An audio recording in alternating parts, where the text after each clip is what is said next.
estate.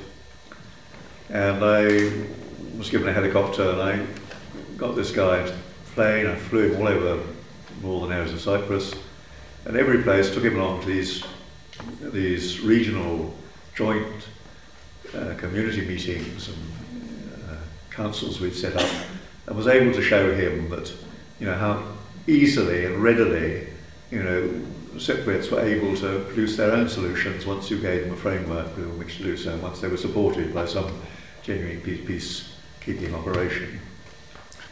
So we went all over, as I say, about 4 or 5 hours with him, got back to Nicosia, landed at the Cornaro Hotel, which was the headquarters, and he patted me rather sadly on the back and said, "Fantastic show you put on, son." He said, "But hasn't anybody told you that our ambition here is for partition?" Nobody had told me, of course.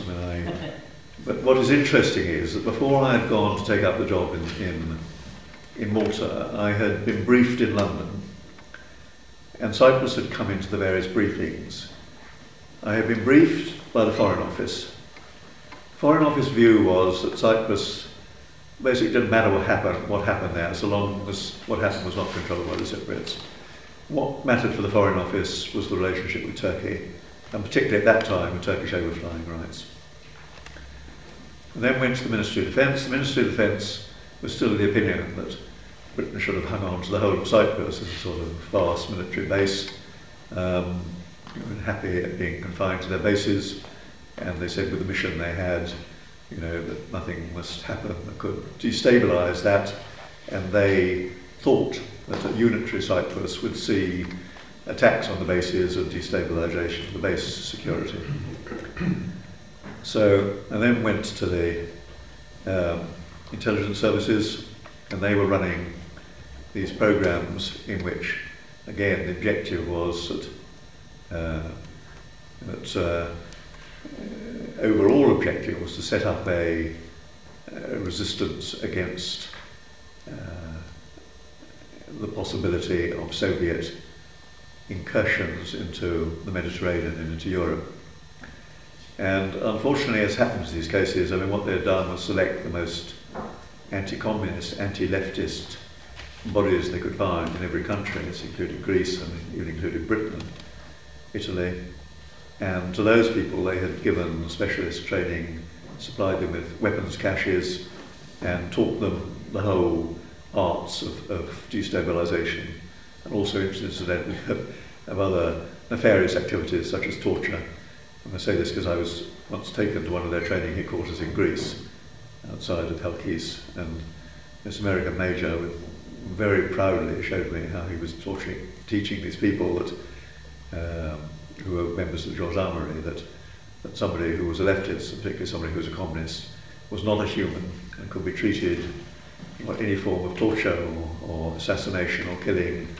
They felt because their great job was to defend the democratic West, and that communism was the invidious arch enemy of that.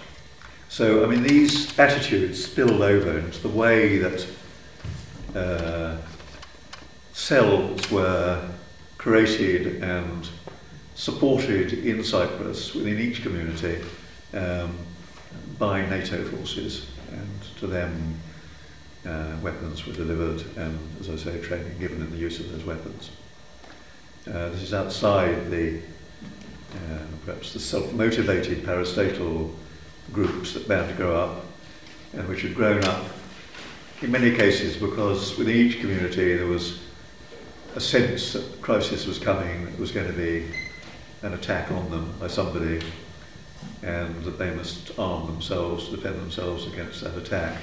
And at the time I arrived, everybody had previously supposed that the great breakout of this violence was going to come round about June of 1964, but it had been accelerated by the events of Christmas. The other thing that happened with the arrival of this man, whose name was George Ball, this American diplomat, was that the next day Peter Young, who had given me my mandate, got fired. And this I believe, was a disaster for Cyprus. It was a very emotional going. A new man who was sent in was a tough tank general, supposed to be the most brilliant of British generals of the century. General Young, while he was saying farewell to his officers, I mean, at one point broke down and started to weep, just because he felt that this was a job that he committed himself to totally and he was leaving it unfinished. And General Carver just stood up at the back of the room and he said, "That's enough of that, you know, don't need that sort of attitude here," strode up to the platform and said, "I'm taking over now." And I mean, several staff officers, which is very unusual in the British Army, immediately asked to resign their staff positions because they thought this was so distasteful. General Carver was a quite different creature from Young. I had no sense of sort of sympathetic reaction from him, even though the memoirs that he subsequently wrote, I don't think they were too bad or too inaccurate. In fact, they had made no mention whatsoever in the whole of his memoirs of anything to do with the mediating effort. But the fact was he was not approachable, and the fact was he was imposing an outside policy, and as I saw it, this was a policy that came with the George Ball arrival, and essentially with America moving into a key controlling position on the NATO and Western action in respect of Cypriot affairs. So I rather withdrew myself from my relationship with British military headquarters, continued what I was doing, put in the statutory reports I was supposed to, and about a month later the United Nations began to move into Cyprus, the UNFICYT. There were problems about that because, first of all, it was clear that UNFICYT would depend, at least for the first 2 years, almost totally on British infrastructure and British intelligence reporting. So this signalled to me that there was going to be severe problems with UN attitudes, which in fact did occur. Secondly, the United Nations General who came, General Gianni, was a delightful man, but he was like a child in comparison to General Carver, who felt that he would not oppose General Carver in any way. And in fact, as I gather, when General Carver had me thrown out of Cyprus, Gianni resigned and said this was intolerable, that I'd been thrown out when I was supposed to be technically working under him. In any event, the arrival of the United Nations created a number of additional problems because most of the units came in, first of all, had strong bias against somebody. I mean, some of them were very biased against the British, Canadians particularly. Well, there were two Canadian elements. One was biased against the other Canadian element, and the French-speaking ones, the Vandus, hated the British and were biased against them. The Finns couldn't communicate, but they were good mediators and good peacekeepers. The Irish were brilliant.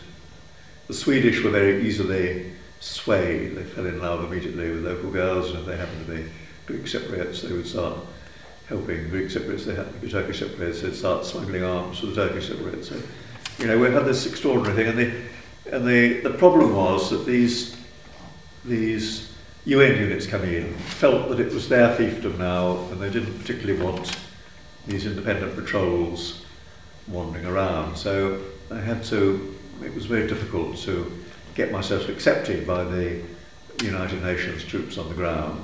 Gradually we succeeded in doing so. But in the meantime, we'd moved beyond the simple situation of village councils and reuniting the villagers, and we've begun to implement a number of programs that had been covertly agreed between Makarios and Kuchuk.